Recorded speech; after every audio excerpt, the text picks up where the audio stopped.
Like, can you just confirm on Facebook that we're really there? For anybody that's tuning in, this is like super exciting. Jeff and I have been try to get all this to work. A good promo to StreamYard. I'm pretty Hey, sure. everybody. Yep, we are live. Awesome. Well, But I'm coming to you from Jackson County. Where are you at, Jeff?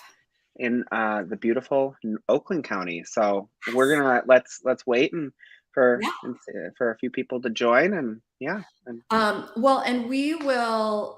I'm excited to hear about what you learned from today's Board of Canvassers meeting. Yeah. With all it's like the hot off the press scoop that so many people are going to want to know about. Oh, hi, Heather. I see you're on. Welcome. Give us a shout out. As people jump on, we'd love to know where everybody's from.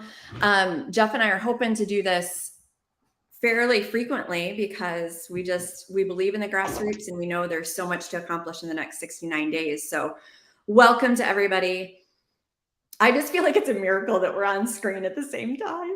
No, and I think it's so important. So this is our third try to do an actual dual Facebook Live, and it just proves. I was thinking about it, that it proves how important the free market is, because we struggled with Facebook and like that there's those issues, and we discovered StreamYard because some people suggested it to us, and StreamYard did what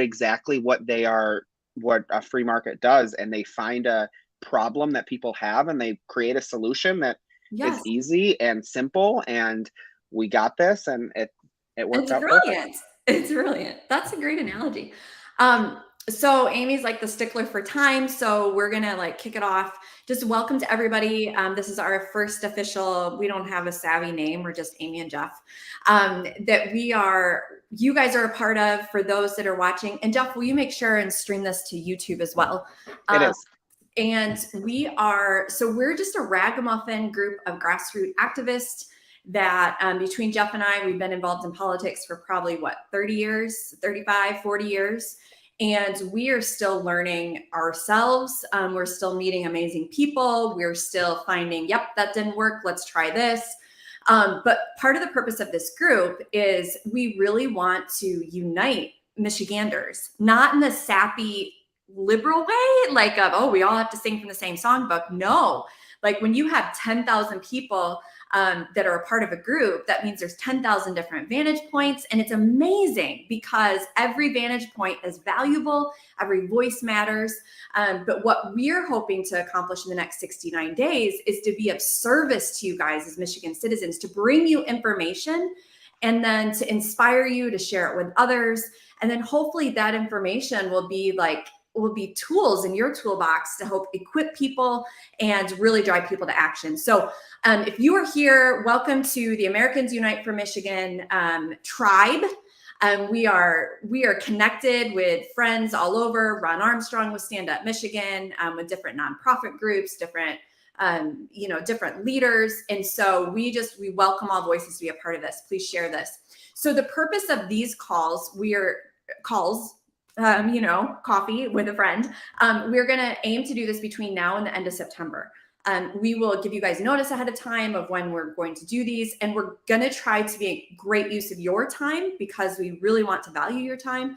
And we're going to do this in an organized fashion. We want your questions in the comments. And if we don't get to it now, we will definitely pay attention to those and take them into consideration for the next discussion. So if you guys have different topics you're hearing about in Michigan that you're like, oh, I'd really like to know more about this, like, let us know. Tonight, what we want to talk about is, again, this is the first official one. So we're just going to give you a quick introduction on who we are. Like, why should you even listen to us, right? And then also, where are we at in the calendar? Let's look at things from the 40,000 foot view. So you guys all get your pen and paper. We're going to go through things very quickly. So you may want to listen to this again. And if anything's not clear, feel free to again, follow up with us. But two of the top topics that we want to talk about is today's Board of Canvasser meeting that Jeff was at in person. Thank you, Jeff.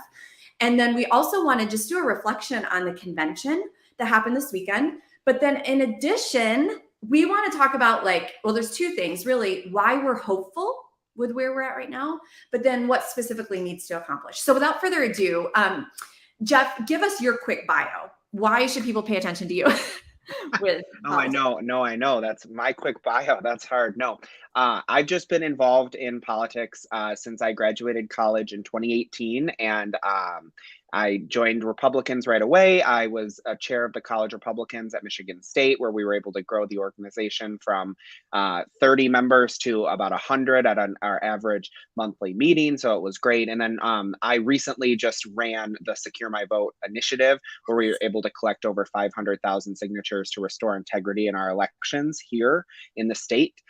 So it's really exciting, and just doing what I can to help the causes and restore integrity, because our country is on the line, and my generation, our generation, Amy, you and I, our Yeah. generation is dependent on us taking our country back.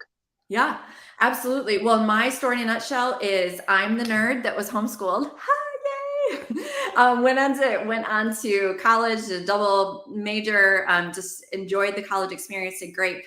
And basically, for 19 years, I've been in the statewide politics. I was the executive director for Citizens for Traditional Values. I was the church and college outreach for the Republican Party to get George W. Bush elected.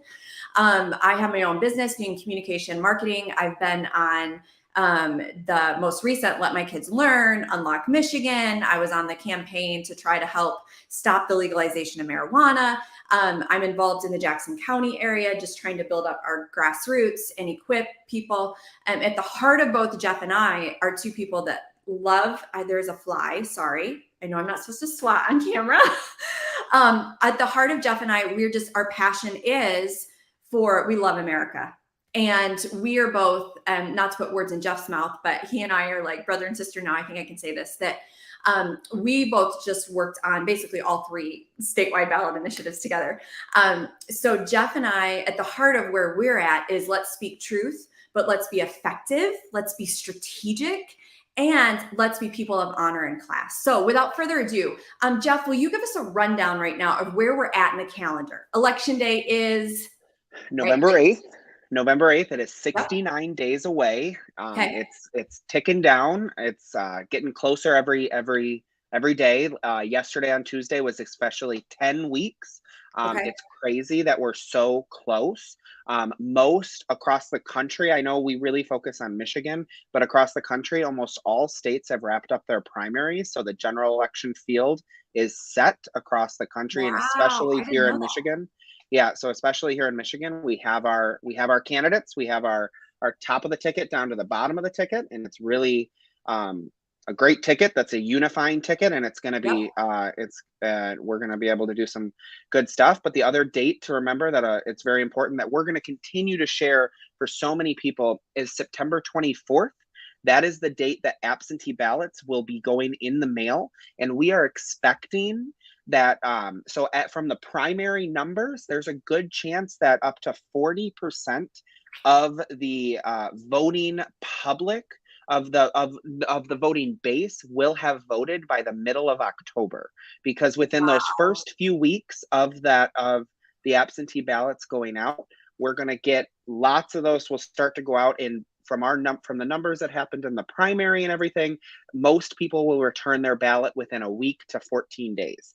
So Okay. that's why we're saying about that 14 about August, middle of October, possibly 40%, because Wow. when the election day comes, it'll probably be over half Have already voted. will vote absentee So when for we have our people that ballot. are like, oh, we're just going to wait till the last Sunday to make an announcement at church. I mean, the high likelihood, I was talking to someone the other day that said in some areas, even like 70% are voting absentee. Yeah, So, especially when you go into those suburban communities that have really taken on. From 2018, we had that no reason absentee proposal that passed. So it's yep. gotten to the point where now you can just sign up, and you will maybe request an absentee for both the primary and the general on one application. And so those will come out. And yeah, there's good possibility in those suburban communities where people like the absentee opportunity, there's going to be more voting there. And then last but not least, everybody just to watch and expect it as soon as Labor Day is over is when the campaign season like kicks off like crazy. So the big topic of the hour, let's talk about the Board of Canvassers meeting. Give us a summary. So right now, for sure, there is. So first of all, I would say the headline is things are not settled yet, right? We had a great day. We had a phenomenal day at the Board of Canvassers. So proposals 2 and 3 are they are determined what numbers they are in case they make the ballot.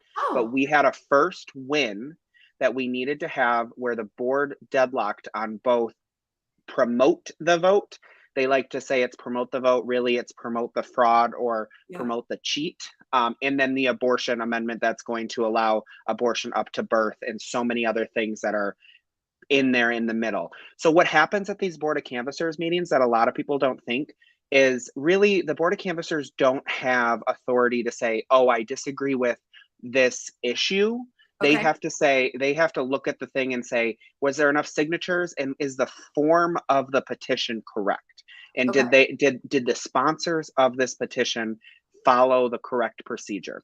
That is where both, so Secure My Vote was involved in the challenge to promote the vote, and then the abortion proposal has its own the MI Citizens women and children for Michigan to help. Is there was challenges there. So promote the vote had a challenge based on, we actually discovered that their amendment was lacking up to 5 things. So when you want to change the Constitution, you have to label and put on the back of that petition every part of the Constitution that you are changing. Whether it's from the top, from any part of the Constitution, if what you are doing is going to change it, you need to list it, because when a citizen signs this amendment, they need to know what they're signing. And we discovered that they left off up to 5 things, including the most important thing is if their petition or their amendment passes, it would get rid of Article 2, Section 2 of the Constitution, which makes it so incarcerated felons, murderers, rapists, all of these different things will be able to vote. They will take ballots into Jackson State Prison and allow you to vote. They did not tell anybody that this was in the petition. They didn't let a single person know that this was going to change if they signed it and if it passed. So it's so important that this was a challenge, and this was a find that we were able to find to make a difference. And then the abortion amendment had an issue with typos. When they got their form approved back in February, and then when they decided to go to print, I don't know what happened, but their lawyers and their team didn't proofread, and there was 43 typos where words were combined into sentences so all like 10 words were one word. And the biggest thing is when you put whatever is on the back of that petition as the constitutional amendment is what goes into the Constitution. So do we want to put typos into our Michigan Constitution? Wow. Like that's so it would be embarrassing to the country. So we were able to be successful on getting the board on both of the petitions to say, no, there are these issues. We are not certifying. They deadlocked 2-2 as we expected. The Democrats wanted to look over and just say, whatever, we don't really care. It's sad that they did that, but they did that. But the Republicans stood for the rule of law and they voted to not certify. So right now they are not on the ballot, but we are expecting that both sponsors, Promote the Vote and Reproductive Freedom for All, are going to sue into the Michigan Supreme Court and try to get them to go on the ballot. Now, that is a possibility still. We will know by next Friday, because September 9th is the date that ballots have to be finalized to be able to be printed. So, so we will know. So this court will rule next week on those, but I do think we have a good, strong case on both of them. What do grassroots need to be telling fellow voters about this right now? Like, just to stay vigilant, right? I think to stay vigilant, to say Proposal 2 is the voting one and Proposal 3 is abortion. If they're on the ballot, those will be the proposal numbers. If they're not on the ballot, there's not going to be a Proposal 2 and a Proposal 3. So people don't have to worry about it. I think it's time to start talking about them, to say this might be on the ballot. We're actually, I saw that the organization that challenged the abortion one is going up live with their first TV ad this evening. Awesome. So they have started, because Right to Life booked $16 million in ads from now until Election Day already to attack this proposal, which is great. Yep. So that has just started, and we're excited to see that. Okay. And I would put a plug in too, that I think for either organization, like let's just talk about the Life one. If people want to say, what can I do? Go make a donation, because God bless the lawyer. You and I both know who this lawyer is, that just, it was providential, like stumbled upon the error that was in like the petition stuff.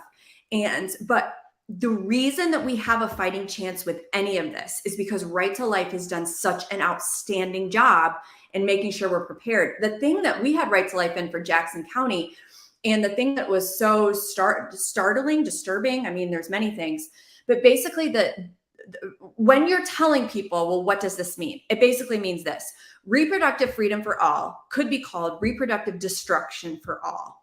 There are so many pro-life laws on the books right now that were this to be made a constitutional amendment, it will undo so many. I believe it's 12. I believe it's 12 separate laws that will be. It will make incest illegal. It will make a daughter can go get an abortion without telling the parents.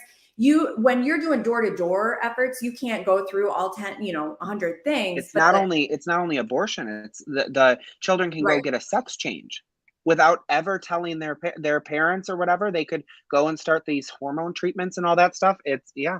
Yeah, it's really bad. So I would definitely get the word out to your church, just to, your community, to be praying, be aware.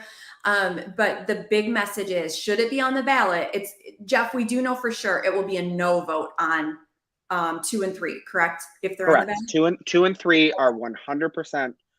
If they are on the ballot, we need to vote no. And I just wanted to, I saw Rayanne mentioned about, yes, there was a very strong family that spoke out in opposition to the abortion amendment. It looked like a grandmother, a mom, and then an incoming high school student who probably was one of the best speakers we heard that day, and that I've heard on an issue like that in a long time. And it was a phenomenal. We'll have Heather post in the comments, one of our team. Let's make sure we get a link to Protect My Vote, or Protect Life, and Right to Life, the links where people can donate, because that is a huge piece. I mean, they're doing their best. So let's move on really quickly to convention. What happened this weekend? What is convention? Why does it matter? And what is your charge for us kind of moving forward? Yeah, no, convention was exciting. It was a time where we were able to bring about 2,100 delegates from across the state of Michigan to really formalize our nominees from April, as well as nominate Shane Hernandez to our lieutenant governor spot.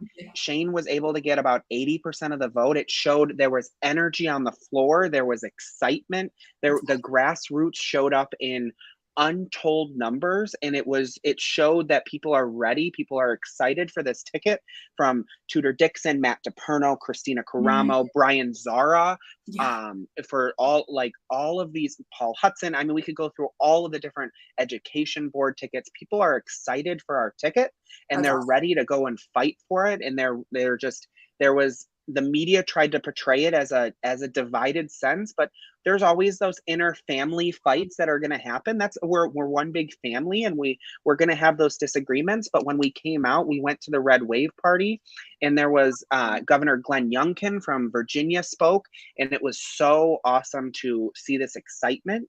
And everybody was just energized, ready to go, and ready to say, let's get it to fight. What was your message? Because you and I've been to conventions, and we've been around the block a couple of times. Sometimes I feel like I'm the old lady in the political movement, because, when you've been around 5 years, 10 years, whatever, you're an old person in politics. What would be, because of your experience, what would be your challenge to people, right? For the grassroots that have genuine cares and concerns and feel like, no, it didn't go right, it didn't go well. What would be your wisdom? I would say, let's take a step back. Okay. Let's let's spend the next 69 days fighting for our ticket, whether Okay. that's the top of the ticket, the state Senate, the state House, judges, education boards, school board. We have so many races to focus on right now that we need to unify for. And that's what I'm optimistic about, is that we Okay. can come together and unify into this fight, because that's what we're going to do. And then we'll come back in November and in February and have those talks about what we want the future of the party to look like. Let's take a step back. Let's focus on the next 69 days and Okay. electing good conservatives, because it's so important that people don't understand that a red wave's not going to just happen. We have to make it happen if we're going to actually see a difference.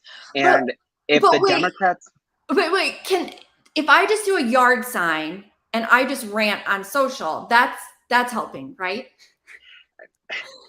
that helps, but that's not what we need. People to be out knocking doors, to be making phone calls, to talking to their neighbors, their coworkers, maybe talking to people after church. There's so many of these different times that you can talk and have conversations with But people. I know Because I'm really bad. I get so excited when I'm, but give us like a couple, like how do we talk to people? Like, so we move out of convention, right? And we still have emotions and we still have, but some of us are excited and some of us are hesitant. But how do we wrap our arms around this to take action? How do we start a conversation moving I forward? think you just start a conversation by talking about. So there's a few things. First, I would say, as you've meant, as Heather has been sharing in the chat, sign up via our link that we are connecting people with candidates all across the state to make a difference. And once you can make a connection with a candidate, you can wrap around them and really fight and make a difference there. But Okay. it's really easy to have these conversations with people. You really just, I mean, you walk up to somebody, you talk about inflation, talk about gas Mhm. prices, talk about, have you seen this difference in how that we are fighting and all of this. And there's so much that you can do, and you just have a conversation with people, because everybody's experiencing the same problems that you Mm, are. yeah. And that if you just are there and you are passionate and you're saying, I support this state Senate candidate because they're going to do, like, they're going to fight for us, and they're going to ensure that we can, maybe, instead of continue to give government handouts and all that stuff. And I mean, don't get me started on the student loan stuff. That really I don't think any of us, made me I know. angry last week. So So I will say this too. I would say like a good challenge for people would be just take the next couple of days, send a text to a dozen people and say, "Are you aware there's an election on November 8th?" Period. Like something that simple can start a conversation where people are like, "Wait, we have an election in Michigan." Honestly, for all of us like in this Facebook group, I think a lot of us, we're already informed, like we're already aware there's an election day. But what we have to, one of the things that I observed with the primary, and Jeff, you can correct me if I'm wrong. First off, hats off to like all the people that ran for governor. That takes a lot of chutzpah. It takes a lot of guts. That takes a lot to put your name on the line. So God bless them for their courage. What it seemed like to me is that for Mr. Saldano and Mr. Kelly, like if you look in the social universe, it's like, oh, everybody's for Ryan Kelly or everybody's for Garrett Saldano. But I think what we as conservatives, tell me if I'm right or wrong, we need to be really careful because we're in a bubble. And just because 10,000 people are in this group doesn't mean everybody's thinks the same way that we do. Like Jeff and I don't agree on everything, right? And so what I think we need to be careful about is just because we're aware of the elections and we're aware of who to vote for does not mean that 90% of the people down the street have a clue of what's going on. Because I think to me, that was the result of the election. Because you see, oh, I think that Ryan Kelly has the majority, but in the end of the day, there wasn't the majority vote. Again, I bless these people for their courage to run, but I just think that we all need to be careful. It's easy for us to say, oh, we're all on board together, but are you sure the person you work next to knows there's an election? Are you sure your pastor is aware there's an election and what's at stake? Are you sure, So I think just simple questions like that to say, did you know there's an election is a great place to start. Any thoughts on that? yeah, no, I mean, the primary election, I think if I remember right, had about a 30% turnout rate. So it was not, I mean, so many people didn't even vote. and that stuff. So it's so important to go through all that. And there's so much to move forward on that aspect, and to get people. And the midterm elections, you always have less people vote in a midterm than in a presidential. So it's so important to make sure we're talking to everybody and saying, because there are people that only vote every 4 years in November for the president, because it's so covered in the media. And I mean, it's gotten more and more where more people are voting, but it's so important to make sure you're talking to all your friends and talking to everybody that is there and all that. Yep. Well, and just really quick, so we'll wrap up. But definitely one last point that I want to make, and then I'll have Jeff kind of run through like very quickly how people can get involved.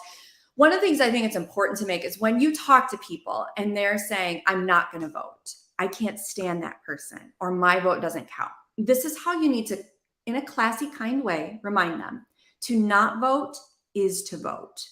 So for every person that says, I can't vote for Tudor Dixon, or I don't want to go to the polls, or you are giving a vote to Gretchen Whitmer, period. And so if you like how things have gone for the last 6 months, 4 years, then okay, exercise your freedom to do whatever. But if you have experienced any ounce of pain, your grandparent was in the nursing home, your kids suffer from masks, your et cetera, et cetera, et cetera. If you know any element of pain from the last 4 years, in my mind, you have a moral obligation to vote. Otherwise, Jeff and I have the right that when we see you on the street on November 9th and Gretchen Whitmer has won, we can say, did you vote? Because if you did not, it is on your shoulders. Because that's the thing grassroots need to understand. There is a very real possibility Whitmer wins again. And if Whitmer wins, it is, and not only that, if we lose the majority in the House and the Senate, I know I'm going off on a rampage, but I might as well go there, that for people to say, hey, well, Republicans didn't do X, Y, and Z. I'm not saying they're perfect. I'm saying that if we had not had a House and Senate Republican majority against Whitmer, the last 4 years of hell would have been hell times 10. I mean, you could have just think right off the bat, the 45-cent gas tax would have passed right away. They would have passed 45 cents. And if you think gas prices are bad now, imagine if it would have been, and that was her first policy. Yep. And for Governor, and I think too, for grassroots to understand that if Governor Whitmer wins re-election, even if she doesn't, she's running for president. So eyes are on that. And she has no boundaries for term limits. And then if you have a Democrat House and a Democrat Senate majority, you do not want to know. I mean, your homeschool freedoms, gone. Your religious freedoms, tampered with. Your parental rights, going down the tubes. So this is why I think for Jeff and I mean, there's so many elements to be passionate about this election, but you need to look at those people in the eyes and say, okay, your family suffered during the pandemic. If you don't vote, then it is highly likely it's going to be hell times 10 again. Let's do a closing quick. Give us a couple points where people can get involved and make this next 69 days count. Yeah, I emphasized this on last week's live, but it's so important that we think about the state Senate, because as Amy mentioned, the state House and the state Senate, if Whitmer were to have that, if she were to be reelected, our state would go down so fast. I would move to I would be out of here, because it would be detrimental. It would be so bad what would happen in our state. And so we have to fight, especially for these down ballot races that people don't know. Because if you remember, we have this independent redistricting commission, which redrew our maps. And our Senate now, for the first time in 40 years, has a very good chance of going Democrat. So we've targeted 6 races in our group that we've said, these are the top tier 6 races that we want to be able to connect people with. We've got a document that Heather is sharing in our chat here that is for people to sign up, and to once you sign up, we won't use your data for anything other than connecting you to candidates that are in your area that need help, that maybe you can give up a Saturday in September to say, I'm going to go give me a list. They'll give you a list of independent voters or lean Republican, just to make sure that we get the vote out. Those lists are always targeted, and you won't be walking down a street and knocking on every door and getting screamed at so many times. So it's so important. And yes, as Ron just mentioned, that is so important. If we defeat Whitmer this time, she'll be wiped off the map for president, and I can't even imagine a President Gretchen Whitmer. It would be disastrous for our country. It would be, I would just, I know, I'd it's try to find it. serious. Yeah. It's so serious. I mean, for future generations, we have so much at stake. So we just want to give a thank you to Ron Armstrong for his friendship. He is definitely, make sure that you're tracking with him, like on locals. He is just a voice of wisdom and encouragement. And then also just keep inviting your friends. Really, this is on us. It's like, I love how Jeff says it. We can't just expect a red wave to happen. It's going to be on us. But that is the American spirit, where we see a challenge and we rise to meet it. So use this group as a place to invite people to join, be a part of the conversation, share stories of like inspiration. You know, we love the posts that are coming in from people showing us selfies saying, hey, I'm out doing door knocking. Thank you for that. And there is no dumb question. Like if you are like, hey, I want to do door knocking, but I have no clue where to start, just chime in. We are happy to like walk you through what that means. There is no dumb question. So Jeff, thank you for being at the meeting today, and just for all that you're doing. And we will be back again in a couple of days. So you guys let us know what you want to hear about, but just hang in there. Give us your parting sentiment of why are you hopeful right now, Jeff? I am hopeful because I see the energy and the excitement behind ticket from people that at this Board of Canvassers meeting, there was dozens upon dozens of people there speaking out against these liberal petitions that are trying to ruin our state. And it's so, the energy behind it, I'm very excited. And I mean, as long as we work for it, because as I said, the red wave is not going to just happen. We have to make it happen, and we're going to make it happen as long as we all step up and do our job. And I think, and my parting thing of why I have hope, I think we all have to look at this. I mean, there is so much going on. It's easy to get lost in our heads, you know, of like, oh my gosh, how can we ever make this happen? But we serve a big God and a God of solutions. And honestly, if it was easy this year, it'd be easy for us to win. And it'd be easy then for Jeff and Amy to say, hey, we saved the day. Look at what we did. But I think there's so much madness happening that we really, why am I hopeful? Because we serve a big God. And as more and more people, like you said, step up to take action and call on God for his help, I think it is within the realm of possibilities for there to be waves of miracles. Like even in election, people like miracles in elections, absolutely. Jeff and I, you know, we see miracles happen. So I think be inspired, be encouraged. God is working, and we're really glad and honored to have you a part of this time with us. So with that, we will talk to you guys again soon. Thanks, Jeff. Thanks.